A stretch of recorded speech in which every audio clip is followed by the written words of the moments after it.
We are exactly 1 month away from the first day of group play for the PLL Championship Series. So we've had the entry draft, we've had the college draft, we've had free agency, we've had final rosters, we've had the 4 games that every team will play put out, and so all the matchups are out. The schedule I don't think is out yet, but everyone knows who they're gonna play, and we're fucking going from there, man. So taking a quick look right off the bat, tough matchups for teams. I mean, anyone can win it because it's such a small league in the first place. But they definitely are giving the Water Dogs, a little bit of a break because Atlas Chrome, 2 teams I finished in the bottom. I don't think Atlas finishes in the bottom this year. That's a fucking fact. Um, Atlas should be fucking great. Chrome, we'll see what happens. But the Water Dogs, one of the easier schedules, which makes sense. Um, Whip Snakes, definitely the hardest schedule, just looking at it. I mean, you got to verse the Archers, who had a great squad last year. The Atlas, who's going to play a lot better this year. Chaos, who was a fucking sick team last year. And the Redwoods, who they obviously had beat in the championship. Redwoods have what looks like to be the second hardest. Chaos has a pretty decent schedule. I mean, you got Chrome, Redwoods, Water Dogs, Whip Snakes. So 2 tougher teams, 2 easier teams. A team that fell off at the end of the season, so it'll be interesting to see what they do. Um, Archers have some decent matchups, nothing crazy. Atlas has some decent matchups, nothing fucking too crazy. Um, Atlas definitely looks a little bit tougher because their 3 matchups are Archers, Redwoods, Whipsnakes, and then you got the Water Dogs. I don't expect the Water Dogs to not win a game, but the Water Dogs also have to play, some fucking talented teams, man. And I don't know, especially with all this fucking COVID shit going on. On one hand, anything can happen. On another hand, all these other teams have played an entire season together, and now you have this fucking, I don't want to say band of misfits, because these guys deserve a lot more credit than that. Because they got Westberg, Roll Woods, they got Ryan Drenner, they got Brian Reeves on attack. Their midfield is looking pretty good. Zach Courier is coming in. Connor Kelly they have. Ben McIntosh, Drew Schneider. Some good names in there. Their defense, Brian Carolunas, Roll Woods going over there to play LSM. You got a couple of free agents coming in. Rylan Reese. I think he played at Stony Brook actually. So he's coming in out of that entry draft, and then you have a couple guys, Brody Merrill coming over. So their defense is, I think, the part that's going to be the tougher part to bring together, just because the communication and stuff like that. These guys who have been playing on different teams have different skills, but I have a lot of faith in Brody Merrill to be able to coordinate that defense because he's really going to have to step up and be a big voice in that defensive side of the ball. Goalies, on the other hand, you got 4 dudes coming in, and who fucking knows who's gonna take the reins on that. I mean, if you look in fucking last year, the rookies were killing it with fucking Tim Troutner, and fuck man, I'm gonna fucking forget his name. Fuck, hold on, Jack Concannon. There we go. So the rookies last year, I was gonna say Chris Cloutier, but that's an attackman. But you had the goaltenders come out last year, so who knows? I can't really give any insight on the goaltenders because if you're hot, you're hot. If you're not, you're not. Just like in any other, especially like hockey. If you're coming in hot, you're playing, man. You're gonna fucking play. And then face off, you have Drew. I'm not gonna butcher your last name, but you got Drew S coming over from the Chrome, and that'll be interesting because. I'll flip to the Chrome now as a good segue. Um, they now only have Connor Farrell as their face-off guy. So he was able to split his stuff last year, more or less. They kind of went 50-50, while everyone else, you had Greg the Beast, you had fucking Baptiste, you had Tom Kelly, guys who just ran their own fucking. It was like, yep, I don't. You need a second guy because if you have, God forbid, injuries, or if you have a violation, you can't take the next face off.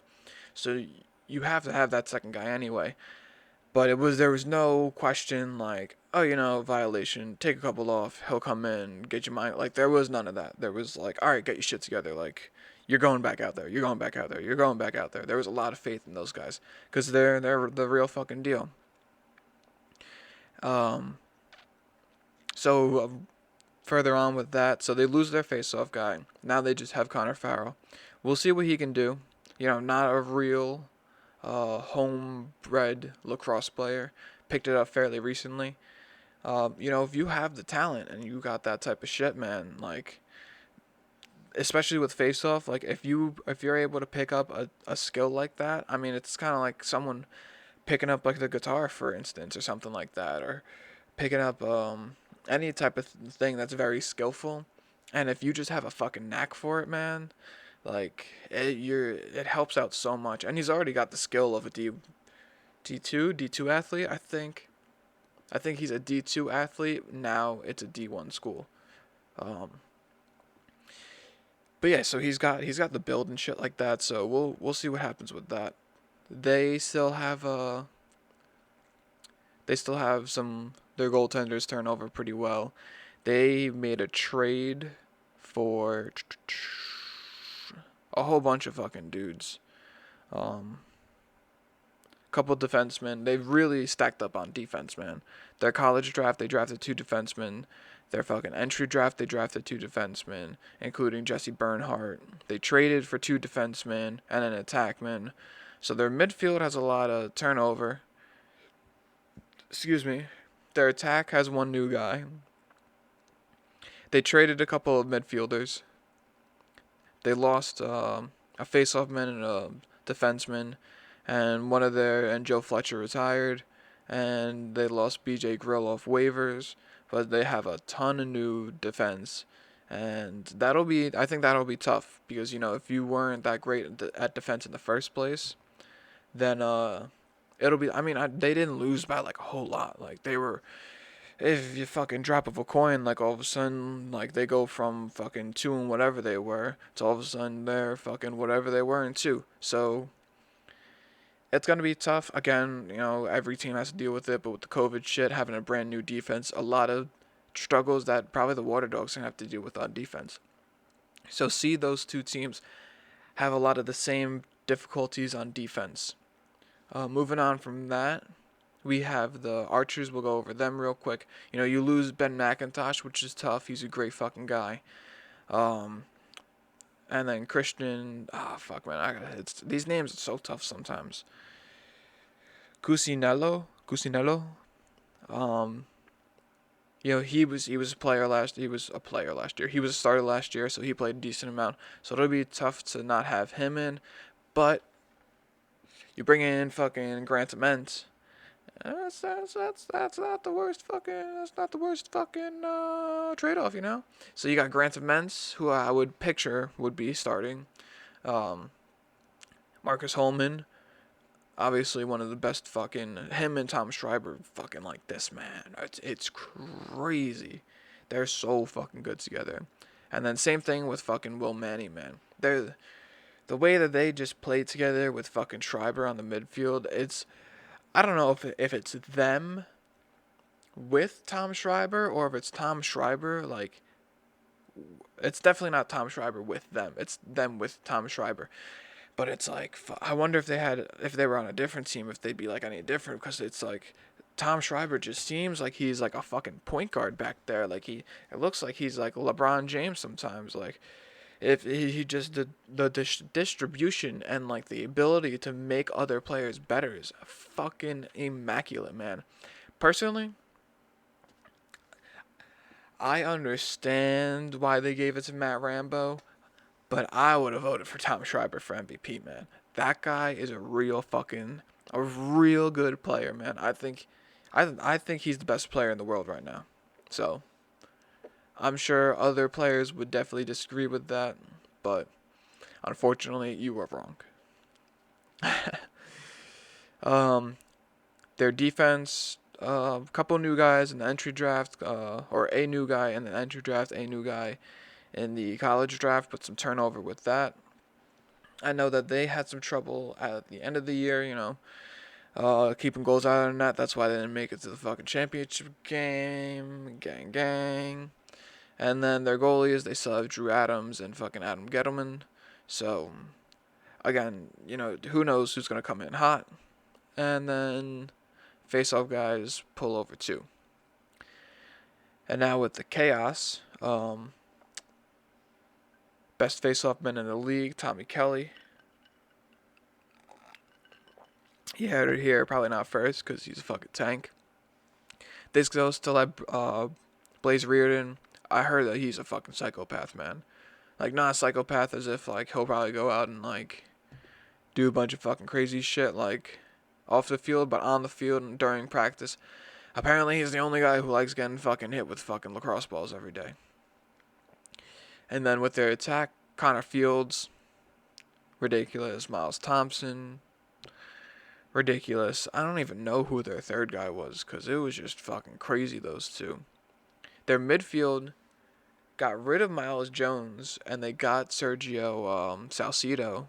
So that'll be interesting. Personally, I really liked Salcido. He's a smaller player, has a different feel about him and a different overall, I guess, like, skill set. Cause Miles Jones is so fucking big. He's like a tight end like looking type of guy. So imagine Gronk running around doing that type of shit. But Miles Jones is definitely gonna be a tough loss. But I like the addition of Sergio Salcido because he's a little shifty and he'll have a chip on his shoulder. Cause anyone getting traded is gonna be like, fuck, man. Especially when you're on the side that they were like, oh, I'll give you him and a pick and I'll just take this guy. And you're like, I had a better season than him. I had a fucking better season. I played better than him. I put up more points than him. My team did fucking better. I did more for my fucking team. It's like, and you're just gonna fucking shell me out for him. But I think Miles Jones plays more of a fact than just being a lacrosse player, just being a guy on your team who plays midfield. I think that a big part of him is his personality. And while you have guys like Garnsey on the team, you got guys like fucking Henningberg on the team, you got guys like fucking Garrett Epple on the team. So you have guys who are either rookies or who made big names or are already big names or guys who get in the news a lot. A personality like Miles Jones, I think, is important to have, not only as a league but for your individual team. So bringing up shit like that is definitely going to be interesting.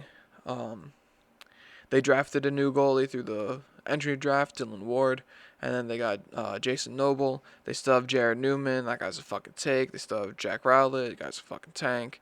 They oh no, I'm sorry, I'm thinking of the wrong team. But yeah, so they still have a lot of their overall core. I think is still there. They didn't really lose too much. And I mean, they did lose. There we go. I was right. Brody Merrill, they lost.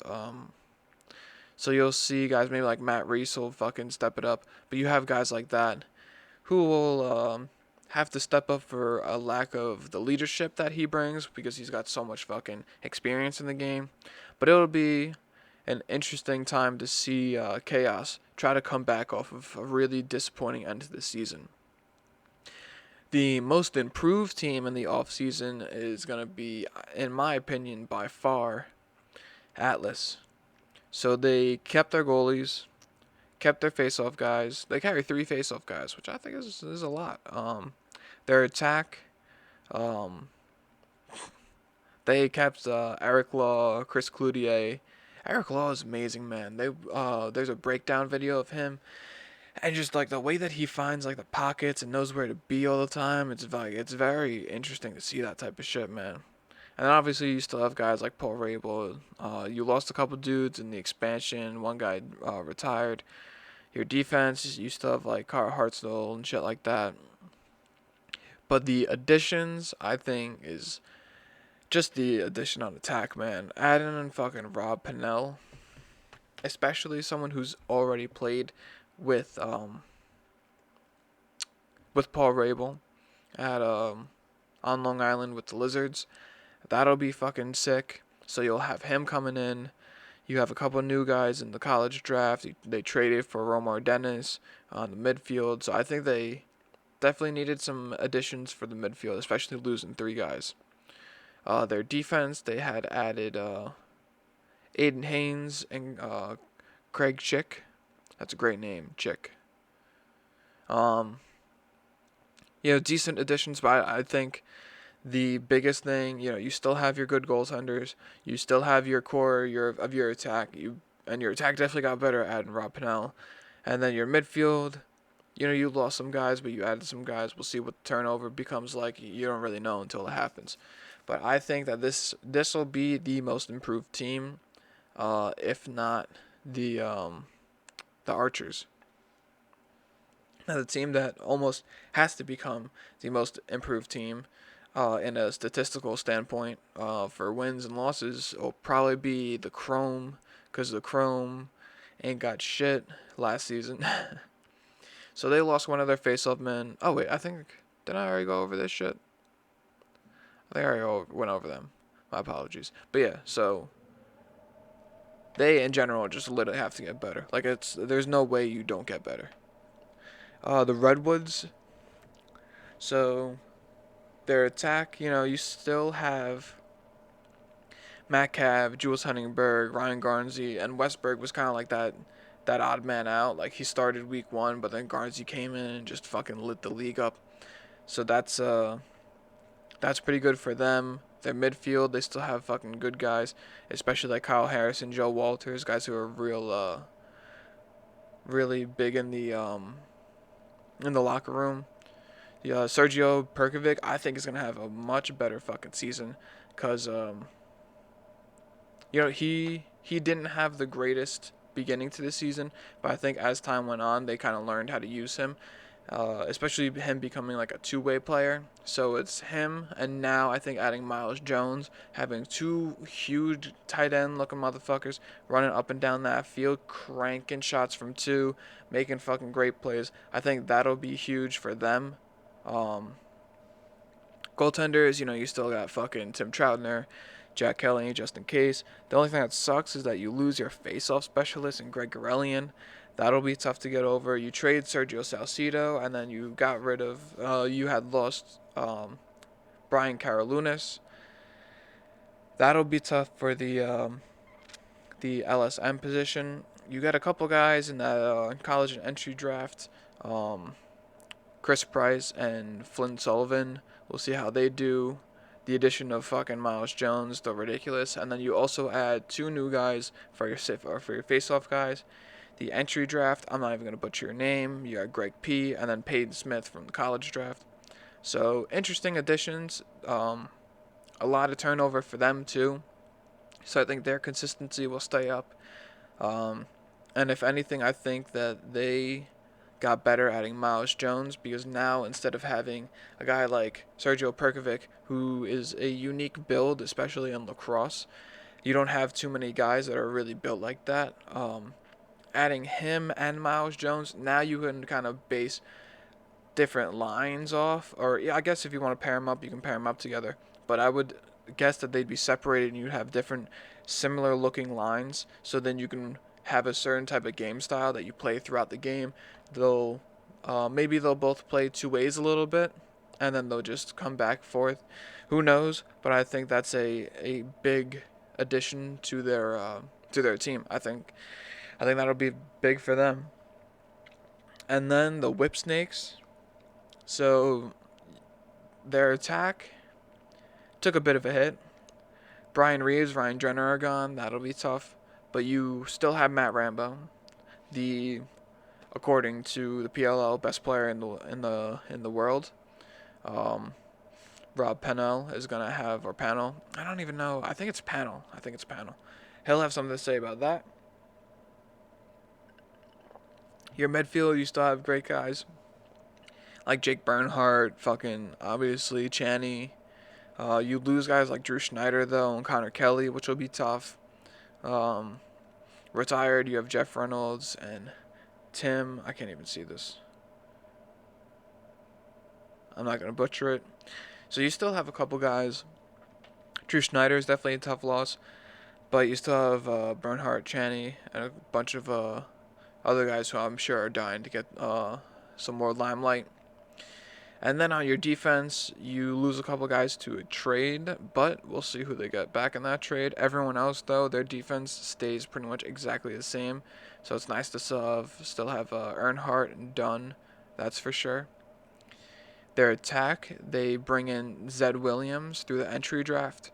I don't know much about him, but we'll see if he can step up. And then we're going to have either Jay Carlson or Dylan Maltz step up for that other spot.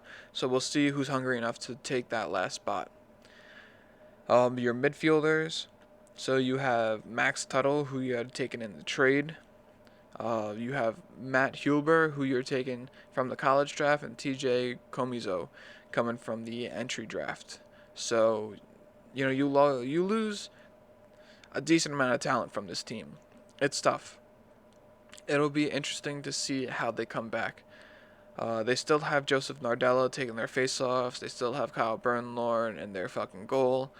Their defense, you still have Matt Dunn, Earnhardt. You add Sean New, still have Bryce Young.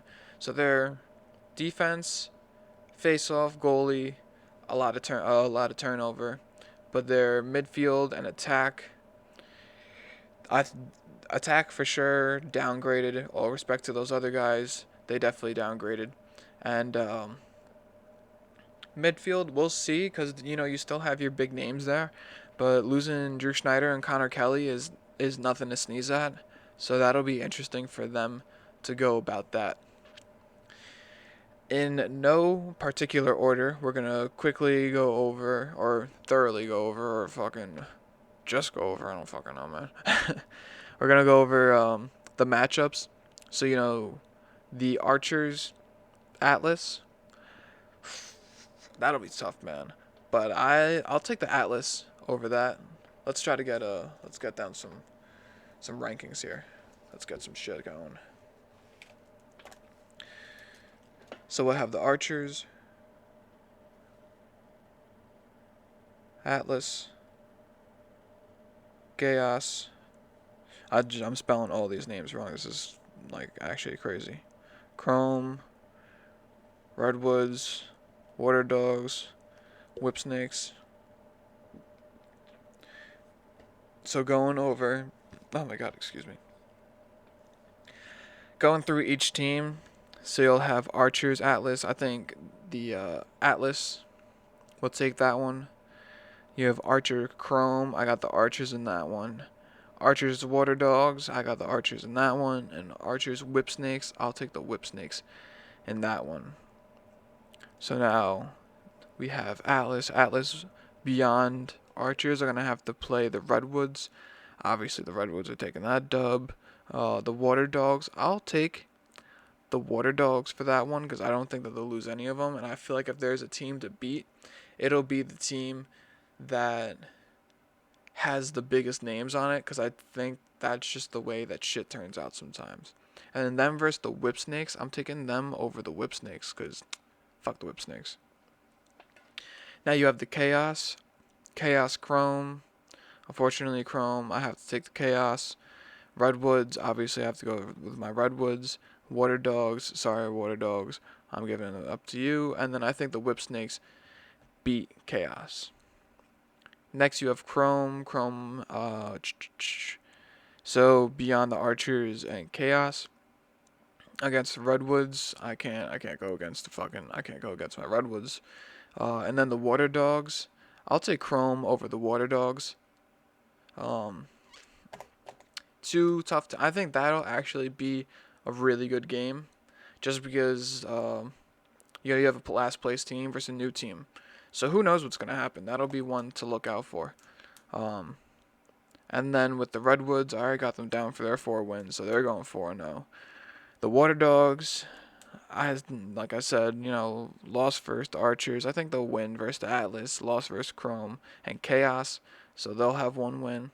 And then the Whip Snakes will end up with, win versus the Archers, win versus Atlas, win versus Chrome, loss versus those. They'll end up with 3. So I think it'll be Redwoods, obviously, on top. I think I gotta go Whip Snakes. And then I guess by goal differential, we'll go Archers, Atlas, Chaos, Water Dogs, Chrome. You heard it here first, motherfuckers. Um, Next podcast, which I actually just kind of fucked up this shit. We got a fantasy football podcast coming up with my boy G. So unless there's more hockey news to go over, like hopefully fucking the NHL lets them sign Ilya Sorokin, the Islanders sign Ilya Sorokin. If not, we'll see what the fuck happens. Thank you for stopping by and listening to me probably spit shit out my ass and get everything wrong. Peace out.